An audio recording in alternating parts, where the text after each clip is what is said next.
Hey guys, thanks for taking the time to watch this video. My name is Ollie, and on the Minted Millennials channel, we focus on all things personal finance and investing to help you on your journey to financial freedom. On today's video, we're going to discuss whether you're in a financial position to invest or not. I'm going to go over my 5 key points you need to address before considering investing. I hope you enjoy.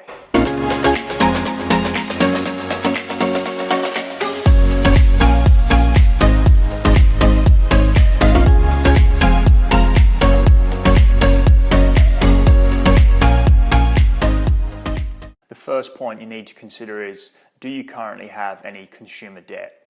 Consumer debt generally carries quite high interest rates, and it refers to things like a credit card or a personal loan or maybe even a car loan. Credit cards typically carry very high interest rates, anywhere from 13 to 20%. The interest rates on your consumer debt are a known quantity. However, when you choose to invest, there's no way of guaranteeing your returns. In this example, if you have consumer debt with extremely high interest, then you should consider clearing that before you think about investing. The second point you should consider before investing is whether you have completed a net worth calculation and if you have a personal budget. Your net worth is calculated by subtracting all of your liabilities from all of your assets. So what you own minus what you owe. Your assets might include the equity in your property or an investment property, maybe your savings account, a check account, or even some investments, or even some collectibles like art and cars. Your liabilities would include things like your mortgage, any student loans, or any car loans, or any other type of loan that you owe someone money. It may be difficult the first time you set up your net worth calculation, trying to find all your assets and liabilities. But once you've done it, it should be a lot easier to track moving forward.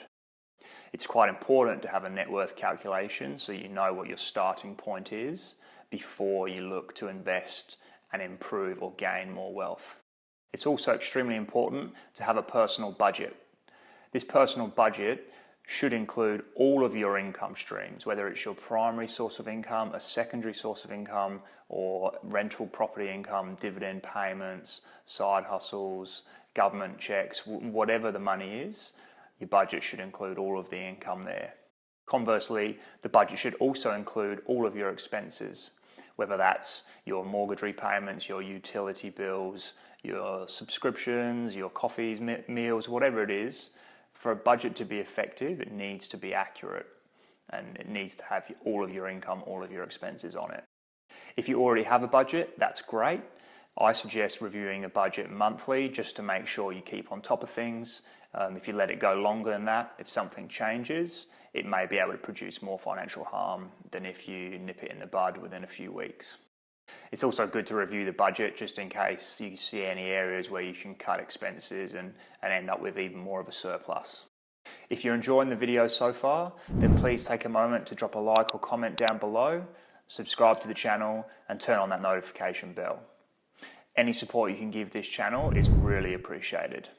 The third point on this list is, do you have any surplus funds available and do you have an emergency fund saved up?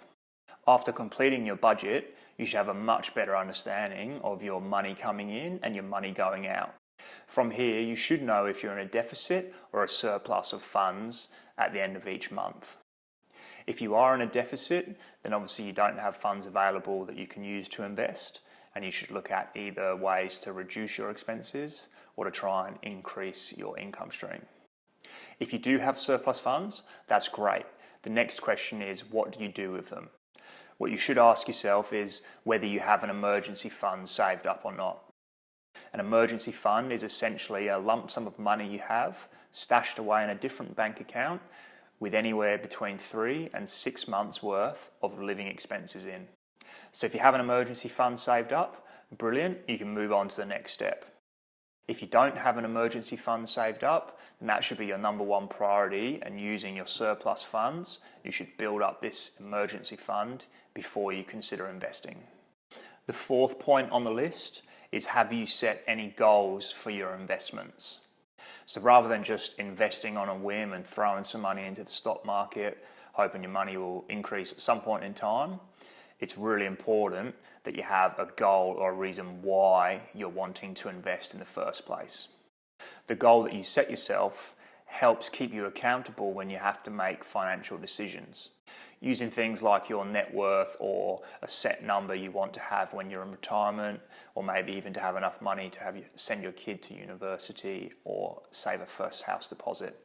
Things like that are really good goals to keep you on track and knuckle down for your investing journey.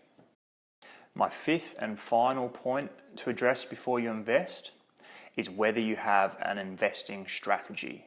Like most things in life, if you want to be successful, you should have a strategy or plan that you want to stick to. Investing and personal finance is no different.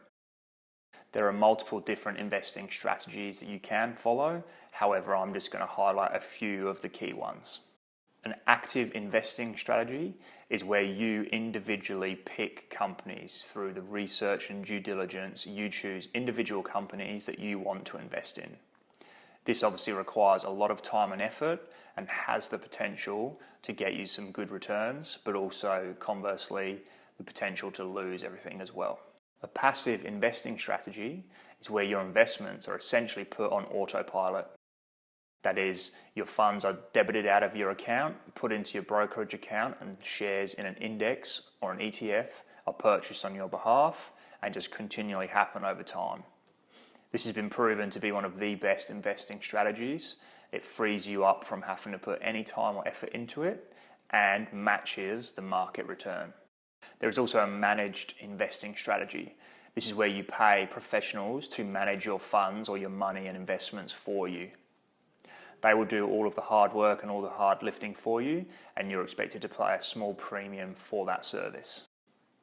There is also the time frame, whether you wanted to do a short or long-term investment.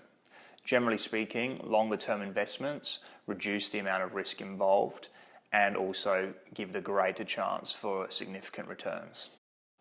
This is quite important to understand in your strategy, because if you're wanting to build something in over 40 years' time, and then you go and put all of your money into Bitcoin on the hope that it's going to triple overnight, it really doesn't match up with your investing strategy. So the time frame is also quite important as to what strategy you want to follow. Those are my 5 key points you need to address before you consider investing. Thanks so much for taking the time to watch this video. I hope you got some value out of it. And if you did, please feel free to share with family and friends. I look forward to making more content for you like this in the future. See you next time.